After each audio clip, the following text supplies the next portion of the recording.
between the two, and is the natural channel in which the Cloisterham traffic flows, a certain awful hush pervades the ancient pile, the cloisters and the churchyard after dark, which not many people care to encounter. Ask the first 100 citizens of Cloisterham, met at random in the streets at noon, if they believed in ghosts. They would tell you no. But put them to choose at night between these eerie precincts and the thoroughfare of shops, and you would find that 99 declared for the longer round and the more frequented way. The cause of this is not to be found in any local superstition that attaches to the precincts, albeit a mysterious lady with a child in her arms and a rope dangling from her neck has been seen flitting about there by sundry witnesses as intangible as herself, but it is to be sought in the innate shrinking of dust with the breath of life in it, from dust out of which the breath of life has passed. Also, in the widely diffused, and almost as widely unacknowledged reflection, if the dead do, under any circumstances, become visible to the living, these are such likely surroundings for the purpose that I, the living, will get out of them as soon as I can. Hence, when Mr. Jasper and Durdles pause to glance around them before descending into the crypt by a small side door, of which the latter has a key, the whole expanse of moonlight in their view is utterly deserted. One might fancy that the tide of life was stemmed by Mr. Jasper's own gatehouse. The murmur of the tide is heard beyond, but no wave passes the archway over which his lamp burns red behind his curtain, as if the building were a lighthouse. They enter, locking themselves in, descend the rugged steps, and are down in the crypt. The lantern is not wanted, for the moonlight strikes in at the groined windows, bare of glass, the broken frames for which cast patterns on the ground.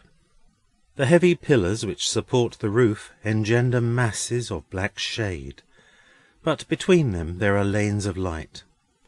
Up and down these lanes they walk, Durdles discoursing on the old uns he yet counts on disinterring, and slapping a wall in which he considers a whole family on 'em to be stoned and earthed up, just as if he were a familiar friend of the family. The taciturnity of Durdles is for the time overcome by Mr. Jasper's wicker bottle, which circulates freely, in the sense, that is to say, that its contents enter freely into Mr. Durdles' circulation, while Mr. Jasper only rinses his mouth once, and casts forth the rinsing. They are to ascend the great tower. On the steps by which they rise to the cathedral, Durdles pauses for new store of breath. The steps are very dark, but out of the darkness they can see the lanes of light they have traversed. Durdles seats himself upon a step. Mr. Jasper seats himself upon another. The odour from the wicker bottle, which has somehow passed into Durdles' keeping, soon intimates that the cork has been taken out, but this is not ascertainable through the sense of sight, since neither can descry the other, and yet in talking they turn to one another, as though their faces could commune together. "This is good stuff, Mr. Jasper." "It is very good stuff, I hope. I bought it on purpose." "They don't show, you see, the old uns don't, Mr. Jasper." "It would be a more confused world than it is, if they could." "Well, it would lead towards a mixing of things," Durdles acquiesces, pausing on the remark, as if the idea of ghosts had not previously presented itself to him in a merely inconvenient light, domestically or chronologically. "But do you think there may be ghosts of other things, though not of men and women?" "What things? Flower beds and watering pots? Horses and harness?" "No, sounds." "What sounds?" "Cries." "What cries do you mean? Chairs to mend?" No, I mean screeches. Now I'll tell you, Mr. Jasper. Wait a bit until I put the bottle right. Here the cork is evidently taken out again and replaced again. There, now it's right. This time last year, only a few days later, I happened to have been doing what was correct by the season, in the way of giving it the welcome it had a right to expect, when them town boys set on me at their worst. At length I gave 'em the slip and turned in here, and here I fell asleep. And what woke me?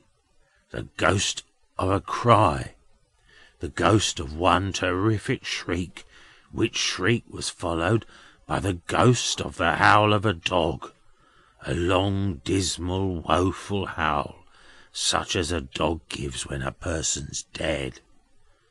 That was my last Christmas Eve. What do you mean? Is the very abrupt, and one might say fierce retort. I mean that I made inquiries everywhere about, and that no living ears but mine heard either that cry or that howl. So I say they was both ghosts, though why they came to me I've never made out. I thought you were another kind of man, says Jasper scornfully. So I thought myself, answers Durdles with his usual composure, and yet I was picked out for it. Jasper had risen suddenly when he asked him what he meant, and he now says, "Come, we shall freeze here. Lead the way." Durdles complies, not over steadily, opens the door at the top of the steps with the key he has already used, and so emerges on the cathedral level, in a passage at the side of the chancel. Here the moonlight is so very bright again, that the colours of the nearest stained-glass window are thrown upon their faces. The appearance of the unconscious Durdles, holding the door open for his companion to follow, as if from the grave, is ghastly enough, with a purple hand across his face, and a yellow splash upon his brow. But he bears the close scrutiny of his companion in an insensible way, although it is prolonged while the latter fumbles among his pockets for a key confided to him that will open an iron gate, so to enable them to pass to the staircase of the great tower. "That and the bottle are enough for you to carry," he says, giving it to Durdles. "Hand your bundle to me. I am younger and longer-winded than you." Durdles hesitates for a moment between bundle and bottle, but gives the preference to the bottle as being by far the better company, and consigns the dry weight to his fellow explorer. Then they go up the winding staircase of the great tower, toilsomely turning and turning, and lowering their heads to avoid the stairs above, or the rough stone pivot around which they twist. Durdles has lighted his lantern by drawing from the cold hard wall a spark of that mysterious fire which lurks in everything, and guided by this speck they clamber up among the cobwebs and the dust. Their way lies through strange places. Twice or thrice they emerge into level, low-arched galleries, whence they can look down into the moonlit nave, and where Durdles, waving his lantern, waves the dim angels' heads upon the corbels of the roof, seeming to watch their progress. Anon they turn into narrower and steeper staircases, and the night air begins to blow upon them, and the chirp of some startled jackdaw or frightened rook precedes the heavy beating of wings in a confined space, and the beating down of dust and straws upon their heads.